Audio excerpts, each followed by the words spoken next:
ଆଜ୍ଞା ମୁଁ ନ୍ୟୁଜ୍ରୁ ହିଁ ଜାଣିଲି।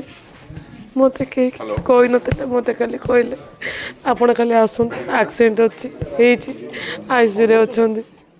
କିନ୍ତୁ ମୁଁ ନ୍ୟୁଜ୍ରେ ଦେଖିଲା ବେଳକୁ ଆଉ ନାହାନ୍ତି। ନ୍ୟୁଜ୍ରୁ ହିଁ ଜାଣିଲି।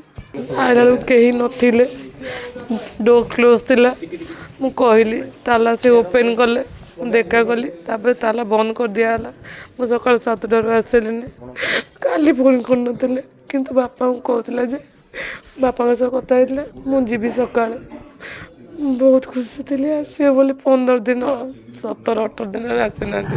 ନଭେମ୍ବର 17 ଲାଷ୍ଟ ମୁଁ ତାଙ୍କୁ ଦେଖିଥିଲି। ମୋ ଶାଶୁ, ମୋର ଗୋଟେ ଛୋଟ ଛୁଆ 3 ବର୍ଷର, ବାପା ମା ଭଉଣୀ ଏତିକି। ଆମ ପରିବାର ପାଇଁ, ଆମ ଯାତ୍ରା ଇନ୍ଦ୍ରଭୁବନ ପାଇଁ, ସାରା ଓଡ଼ିଶା ପାଇଁ ଜଣେ ହାସ୍ୟ ଅଭିନେତା, ଜଣାଶୁଣା କଳାକାର ଗୁରୁପୃଷ୍ଟିଙ୍କର ବିୟୋଗ ଆମ ସମସ୍ତଙ୍କୁ ମର୍ମାହତ କରିଛି, ଅତ୍ୟନ୍ତ ଦୁଃଖ ଦେଇଛି।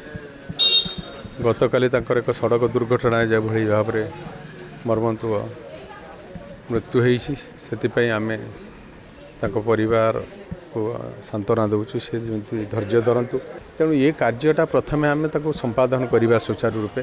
ପରବର୍ତ୍ତୀ ମୁହୂର୍ତ୍ତରେ ଆମେ ତାଙ୍କ ପରିବାର ମାଲିକ ସହିତ ବସିକି ଆମ ଦ୍ୱାରା ଯାହା ସମ୍ଭବ ହେବ, ସରକାରୀ ସ୍ତରରେ ଯେଉଁ ଇନ୍ସୁରାନ୍ସ ବାବଦରେ ଯାହା ସବୁ ପ୍ରକାର ଚେଷ୍ଟା ଆମେ କରିବା ପାଇଁ ପ୍ରସ୍ତୁତ ଅଛୁ। ତାଙ୍କ ସହଯୋଗ ଆମେ ତାଙ୍କ ପାଖାପାଖି ରହିବୁ।